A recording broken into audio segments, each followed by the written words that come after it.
Hello everyone, today we're looking at Super Smash Bros. Melee.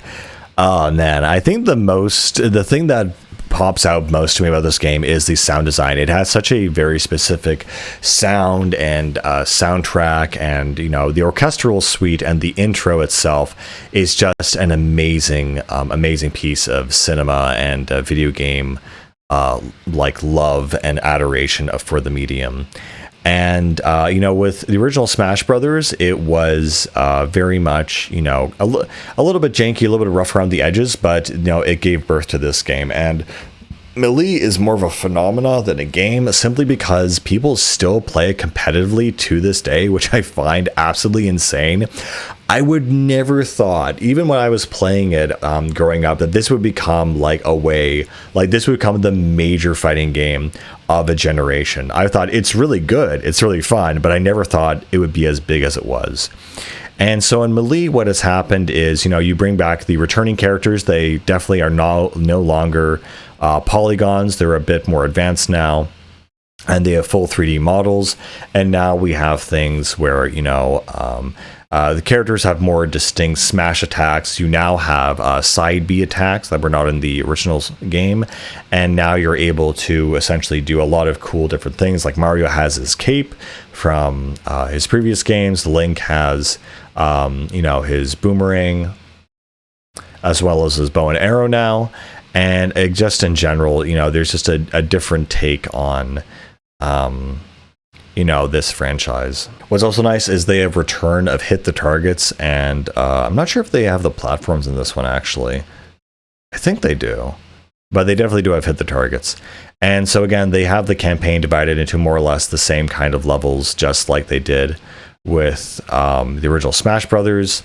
However, it's a little bit different as to each character, because it'll give them different hit the targets levels and stuff like that. And so also in this game, the roster has increased a lot. I think it's almost doubled or something, but they've introduced new side characters like Dr. Mario. All the returning characters are now, most of them are unlocked at the start, like Ness and Captain Falcon, and now you have to unlock new characters. There's definitely a lot of new items that you can pick up that add a lot to the gameplay.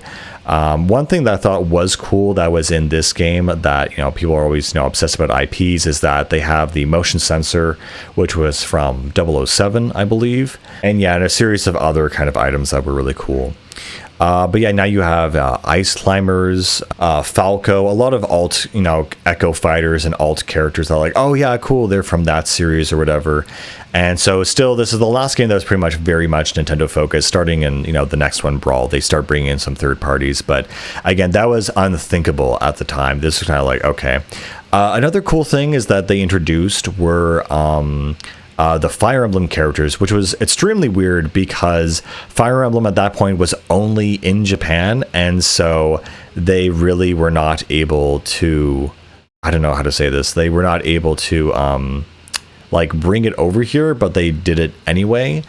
And so they have Marth and Roy, and they only speak in Japanese when you select them.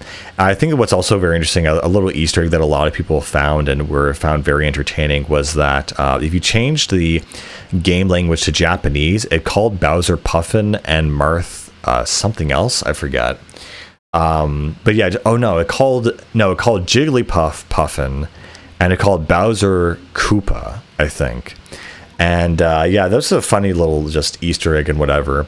Again, I think what makes Melee such a long-standing beloved game is honestly the speed of the game and how it's played. Is that it's just a very intense, hard game that it really focuses on, I don't know, just the intensity of the battle. The fact that people played it so much that they found techniques that I'm not sure the developers intended, things like wave dashing and canceling and all these other weird, crazy things that I had no idea were possible. And so when I see Elite Melee gameplay, I just can't even recognize the game that I'm used to because it looks so absolutely foreign to me. It looks actually so bizarre.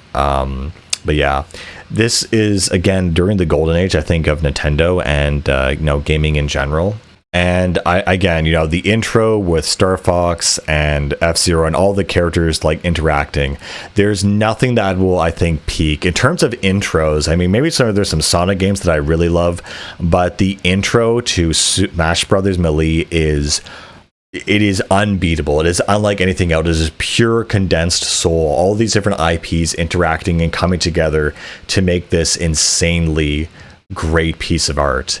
And again, because of the speed of Melee, because Brawl was a lot slower. I honestly like Brawl, but I also like Melee as well. Both these games are wonderful. Something that I thought was really cool is when they brought in the Master Hand fight back in Melee, they also brought in Crazy Hand. And so there was this one moment where you'd have like a double dose of, pain and final boss, which I thought was really cool. Also, Final Destination in this game is a lot more revamped. The background, it's basically just a normal platform, right? But the background really changes a lot. The music for this level is incredibly fun, very, very interesting. It has this kind of Matrix epic vibe. And this is where Final Destination was the place where people really became I don't know, men. They became, elite gamers on Final Destination. This was the place where things happened. And it was kind of like the crux or the final, it was the Final Destination. It was one of the coolest stages in gaming history. And the music that goes with it is so iconic. I still have it enabled for Ultimate's version of the same stage.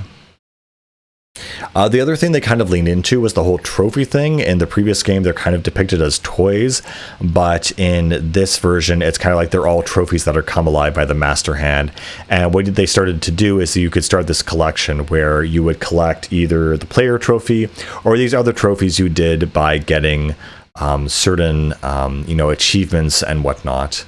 And basically it was a really cool way to show off, again, Nintendo history, because you had all these things, like all these side characters, and be like, oh cool, I didn't know who this character was and who this character was. And then people would like speculate, because they have this IP, they could they get this game and whatever. And so the time of the game, it just had all of it was like a love letter to all of Nintendo stuff. What's also, I love this end sequence where you have to go on rails like Star Fox and shoot all the credits. I just absolutely love that. It was always such a fun thing to do. And this whole game feels like a love letter and just a fun little side project that they put together. But little do they know, this would be one of the greatest games of all time. Definitely one of the greatest party fighting games of all time. I'm really not sure how to describe and define Smash Ultimate. Some people say it is a fighting game, which kind of feels weird to me. It's usually fighting games are like one-on-ones. And this is more of a party game, so you can play it casually and competitively. And to me, it's kind of like is an in-between thing. I don't know. I just absolutely love it. It's my favorite, one of my favorite games of all time. And, again, one of the most iconic, Nintendo IPs out there. And I love these little, entrances or outros rather, where it shows a different collage of the character you just played as. And of course, this game also had the classic challenger approaching, where you'd have to defeat them in battle and you would unlock them. It was always so hype when, you got to fight a brand new character and you had no idea what their moveset was and you were so nervous and sweaty. And I think the thing that people really need to understand about this game, other than Brawl and really the other kind of games in the series, is that the whole Smash speculation, wondering, who's going to be the new Smash Brothers, speculating and doing all this other stuff. The thing is that the internet was not super usable and companies were not really using it at this time. So when there was a secret character, when there was like Mewtwo in this game, people legitimately lost their minds because there was literally no way to know ahead of time who was in this game, because the internet was just not really being used for that at the time. And it's really weird to think about, but I really miss this era where there were actual secrets in games. Like you actually did not know what a game was going to have in it unless you like specifically went out and searched for it, whatever.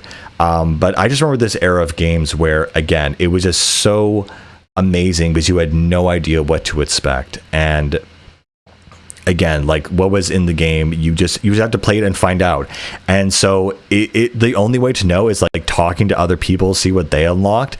And it was, I don't know, it's just an amazing experience that I don't think will ever be replicated, because to have this kind of game and this kind of style of gameplay is just absolutely like one of a kind. And the fact that the mystery was always there was just always so tantalizing.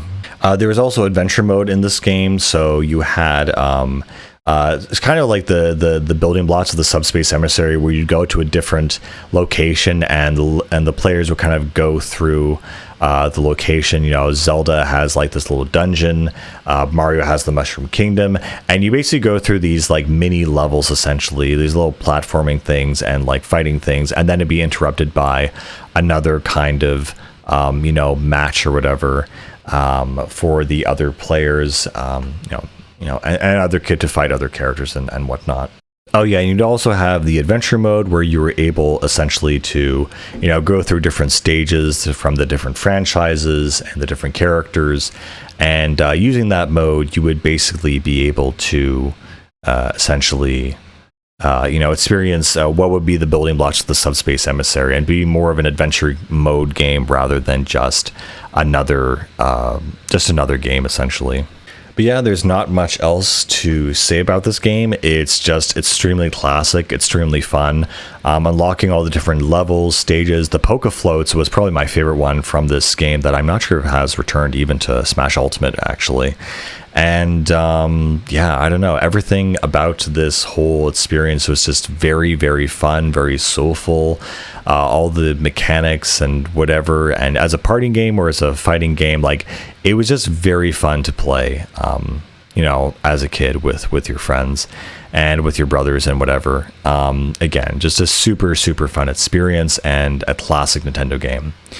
Anyway, I don't think I have to say much more than that. You've already played this game, and if you haven't, it's definitely like a rite of passage. And with that being said, I'll catch you guys later. Bye.